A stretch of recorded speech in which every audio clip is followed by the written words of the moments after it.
Welcome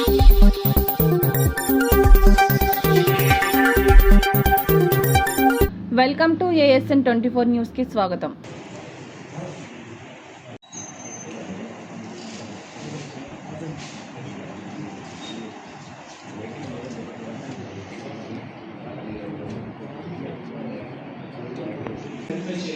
ఈ నాటు తుపాకులకి మనకి లీడ్ దొరికింది కాబట్టి ఇవాళ పేపర్లో కూడా ఒకటి ఆర్టికల్ వచ్చింది. సో దాని కూడా ఒకసారి ఎంక్వైరీ చేస్తున్నాను. ఏదో ఎవరు చనిపోయింది అని చెప్పేసి సమ్ ఆర్టికల్ ఒక పేపర్లో వచ్చింది. సో దాన్ని కూడా నేను తరచుగా ఎంక్వైరీ చేస్తాను.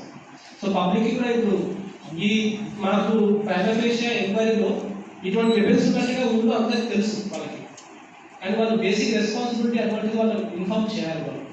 ఎందుకంటే ఈ వెబెన్స్ తోటి మనిషికి అవసరంగా చనిపోయే అవకాశం ఉంది. వైటల్ బాడీ పార్ట్స్ ఉంటే చనిపోయే అవకాశం ఉంది. సో దీన్ని పబ్లిక్ ఎవరు కూడా ఎంకరేజ్ చేయరు. సో ఇటువంటి వాళ్ళ ఊళ్ళో కూడా ఎటువంటి అన్లైసెన్స్ వెపన్, అది నాటు కావచ్చు, కంట్రీమెంట్ కావచ్చు, లేకపోతే ఇంపోర్టెడ్ కావచ్చు, ఏదైనా సరే వాళ్ళ దృష్టికి వస్తే ఇమీడియట్గా 112 కానీ లేకపోతే వాళ్ళ లోకల్ పోలీస్ స్టేషన్ ఇన్ఫర్మేషన్ ఇస్తే ఫర్దర్గా ఎటువంటి ఈ వెపన్స్ వల్ల ఎటువంటి హామ్ జరగకుండా మనం దీని మీద ఫర్దర్గా ఎంక్వైరీ చేయవచ్చు. అండ్ ఈరోజు మన కానిస్టేబుల్స్ చేసిన వర్క్కి ఒక నెట్వర్క్ బయటకు వచ్చింది. అంటే మన జిల్లాలోనే మ్యానుఫ్యాక్చరింగ్ చేస్తున్న విషయం మనకు తెలియదు. సో ఆ ఇన్ఫర్మేషన్ మన బయటకు రావడానికి మన ఆఫీసర్స్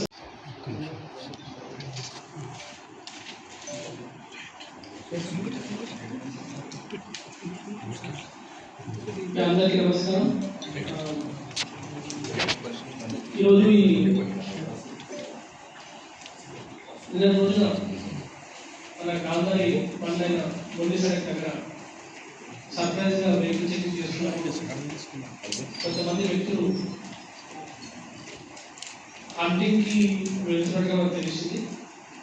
అక్కడ నుంచి వాళ్ళ దగ్గర మనం త్వరగా చెక్ చేస్తే వాళ్ళ దగ్గర కొన్ని వెపన్స్ మనకు లభ్యమైంది. వాళ్ళందరినీ ఫర్దర్గా మనం ఇంట్రాగేట్ చేస్తే ఆ 5 వ్యక్తులకు కూడా సంబంధించి ఈ వెపన్స్, ఈ ఇల్లీగల్గా ప్రొసెస్ చేసిన వెపన్స్ సేల్ చేసిన వ్యక్తులు పేరు మనకు తెలిసింది. వాళ్ళు మనకి చందన్ అండ్ ధర్మనాయక్, అందులో ఒక వ్యక్తి సంగారెడ్డి జిల్లా వాసి, ఇంకో వ్యక్తి బస్సులో. ఈ వ్యక్తులకి ఈ వెపన్స్ ఎలా వచ్చాయి, ఎలా సేల్ చేస్తారని కనుక్కుంటే దీన్ని మనకు మన బాల్స్వాడ నుంచి మ్యానుఫ్యాక్చరింగ్ చేస్తున్నట్టు తెలిసింది. సో అస్లాం చౌస్ ఈ వ్యక్తి బాల్స్వాడలో అది ఒక కోళ్ళ ఫామ్ ఉంది. ఆ కోళ్ళ ఫామ్లోనే ఒక కొంత ప్లేస్లో ఇతని వెపన్స్ అన్ని కూడా ఈ మెకానిజమ్స్ మనకు చేస్తున్నట్టు తెలిసింది. అతని వల్ల కూడా ఆ మెకానిజమ్స్ దానికి యూజ్ చేసిన ఎక్విప్మెంట్స్ అన్ని కూడా మనకు లభ్యమైంది. అండ్ ఈ A1 నుంచి A5 వరకు ఎవరైతే ఉన్నారో వాళ్ళు కూడా వెపన్స్ ఇల్లీగల్గా ఎటువంటి లైసెన్స్ లేకుండా ఈ బ్లాక్ మార్కెట్లో కొన్నవాళ్ళు. అండ్ A6 అండ్ A7 ఆ ఇద్దరు మీడియేటర్స్ ఎవరైతే ఏజెంట్స్ సేల్ చేస్తున్న వాళ్ళు, AI అనే వ్యక్తి మనకి మ్యానుఫ్యాక్చరింగ్ చేసే వ్యక్తి. సో మన ఇన్ఫర్మేషన్ పబ్లిక్ ఎటువంటి వెపన్ సరే, ఈవెన్ స్పోర్ట్స్కి యూజ్ చేసిన వెపన్ సరే, దాంట్లో మనం కన్ఫర్మ్ కానీ మిగతా కేసు యూజ్ చేసినా సరే ఎనీ పర్పస్కి ఖచ్చితంగా దానికి లైసెన్స్ అనేది అప్డేట్ చేసుకోవాలనుకుంటుంది. ఆ లైసెన్స్ కూడా టర్మ్స్ అండ్ కండిషన్స్ తోటి ఎలిజిబిలిటీ ప్రకారంగా వాళ్ళ ఏజ్ ప్రకారంగా దానికి లైసెన్స్ జిల్లా కలెక్టర్ గారు, కమిషనర్ సిపి గారు దానికి ఇస్తారు. కానీ ఈ కేసులో ఎటువంటి పర్మిషన్స్ లేవు. అండ్ దానికి తోడు ఈ వెపన్స్ వాళ్ళు వైల్డ్ యానిమల్స్ హంటింగ్ కోసం యూజ్ చేస్తున్నట్టు మనకు తెలుస్తూ ఉంది.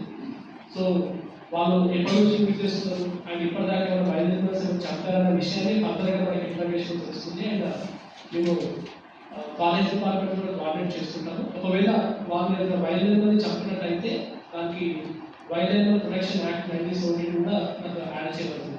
సో అది ఇంకా ఫర్దర్గా మన పోలీస్ కస్టడీ తీసుకున్నప్పుడు మనకు తెలుస్తుంది. సో దానికి యూజ్ చేసిన వెపన్స్ ఎక్విప్మెంట్స్ చెర్రాస్, గన్ పౌడర్. ఈ గన్ పౌడర్ కూడా వాళ్ళు గన్ పౌడర్ కాకుండా పొటాష్ అండ్ సల్ఫర్ని సపరేట్గా వాళ్ళు పర్చేజ్ చేసుకొని దాన్ని చార్కోల్తో మిక్స్ చేసి దాన్ని తయారు చేసినట్టు తెలుస్తుంది. అండ్ ఈ వెపన్లో వాళ్ళు ఆయిల్ కూడా అంత యూజ్ చేస్తూ ఉంటారు. సో ఈ వెపన్ సంబంధించి మీరు చూసినట్లయితే ఈ 5 వెపన్స్ కాకుండా మనకు 3 మెకానిజమ్స్ ఉన్నాయి. ఆ మెకానిజమ్స్ అనేది మెయిన్ వరకు. ఆ మెకానిజమ్స్ మనకి AI అస్లాం తయారు చేస్తారు. దాని తర్వాత మిగతా అసెంబ్లీ పాలన కూడా కొంతమంది వాళ్ళు చేసుకోవడము లేదా అతను చేసుకోవడం అని చెప్తారు. సో ఈ కేసులో మనకు on the spot surprise vehicle checking వాళ్ళ వెపన్ని దాచిపెట్టే ప్రయత్నం చేసినప్పటికీ కూడా అక్కడ మన వెహికల్ చెకింగ్ ఆఫీసర్స్ చాలా చాకచక్యంగా అక్కడ విజువల్ ఇన్స్పెక్షన్ తోటి వాళ్ళ బిహేవియర్ వాళ్ళు ఆన్సర్ చేసిన విధానం ప్రకారంగా వాళ్ళని పట్టుకోవడం 5 వ్యక్తులను సపరేట్ తీసుకెళ్లి వాళ్ళని ఎంక్వైరీ చేస్తే మనకు ఈ మొత్తం ఇంత పెద్ద నెట్వర్క్ బయటకు వచ్చింది. సో ఆన్ ద స్పాట్ వ్యక్తులకి మీ అందరి సమక్షంలో కూడా ఒకసారి అభ్యర్థన చెప్తాము. అండ్ ఈ కేసు కూడా చాలా ఛాలెంజింగ్ తీసుకొని నిన్నటి నుంచి కూడా ఈ లింకప్ మొత్తం ఈ మీడియేటర్స్ ని ఈ మ్యానుఫ్యాక్చరింగ్ సోర్స్ ని మొత్తం ఐడెంటిఫై చేయడంలో మొత్తం కూడా డిఎస్పీ గారు అండ్ ఎస్పీ సిఐ గారు అండ్ ఎస్ఐ గారికి కూడా స్పెషల్గా నా తరఫున డీజీ గారి తరఫున కూడా ధన్యవాదాలు చెప్తున్నాను. అండ్ మనకు సీజ్ చేసిన ఎక్విప్మెంట్స్ అన్ని కూడా మనం పెట్టుకోవాలి. అండ్ ఈ వ్యక్తులు 8 మంది అండ్ సీజ్ చేసిన ఐటమ్స్ అన్ని కూడా ఇవాళ కోర్టులో రికార్డ్ చేస్తాం. అండ్ ఫర్దర్గా మనం పోలీస్ స్టేషన్ తీసుకున్న తర్వాత కాలేజ్ డిపార్ట్మెంట్ అఫీషియల్స్ కూడా మనం కోఆర్డినేట్ చేసుకుని ఏమన్నా వాళ్ళు వైల్డ్ లెవెల్స్ ఇవన్నీ చెప్పినట్టున్నారు అనేది ఆ యాంగిల్లో కూడా మనం దర్యాప్తు చేస్తాం. కేసులు